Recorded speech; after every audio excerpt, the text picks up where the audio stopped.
The numbers are literally trickling in, changing by the minute, sometimes even by the second. The last update we got places the national count at just less than 16% or just less than 17% of the votes. The ANC gathering about 42% so far. The DA still hovering around the 25% mark. The EFF 8.5% of the results and counting. We're still not very sure, of course, what the end result is going to look like. There is the national picture as it stands, color-coded for you to gauge at least where political parties are making inroads. In fact, I notice now there has been an update.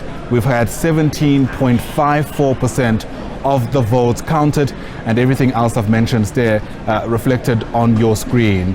The situation, as I mentioned, could very much change, but let's continue making sense of how we got here. With us once again in studio is Dr. Ntsikelelo Breakfast, a political analyst, been with the SABC for much of our coverage of these elections. And part of what's emerged, at least if anything is, if yesterday is anything to go by, I beg your pardon, Dr. Breakfast, is the extent to which people were prepared, frankly. Whether it's the side of the IEC or the side of voters themselves. Anecdotally, we could gauge from some of our reporters confusion still at this very late stage around the Section 24, which essentially speaks to people being compelled for the first time in our democratic history to vote only where they are registered. And there have been questions around what went wrong in the communication.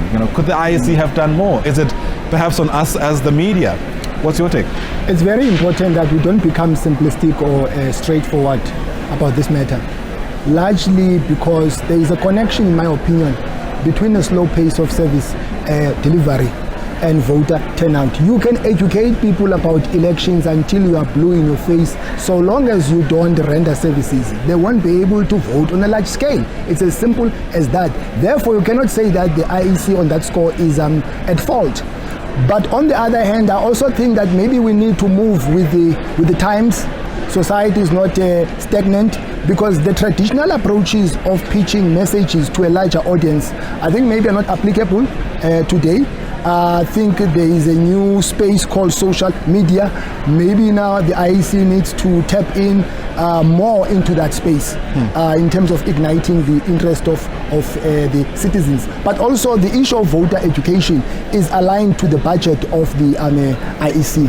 And maybe, as the CEO said, the approach of using "good is nice" in this day and age might not be applicable.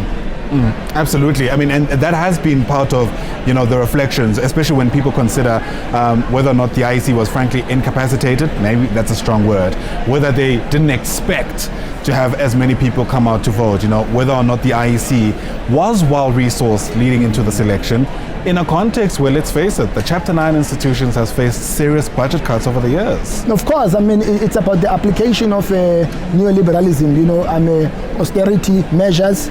They are looming large. They are affecting not only government, but also even universities. And maybe this is the consequence of that. Yeah. Speaking about universities, I mean, what an interesting space that has been, even in the last 24 hours. And we touched on it slightly the last time you and I were able to catch up here at The Rock.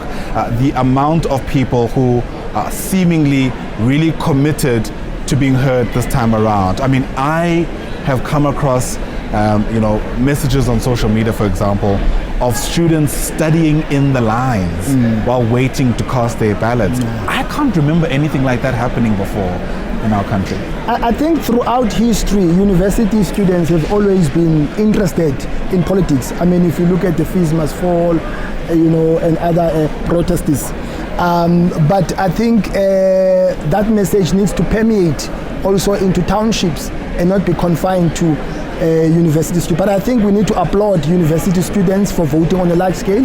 I think that is commendable.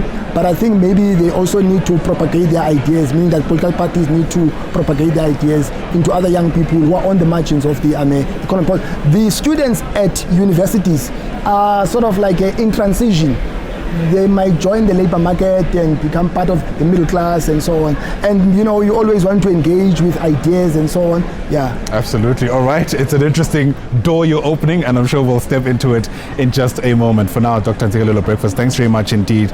Really do appreciate it. Dr. Breakfast is a political analyst.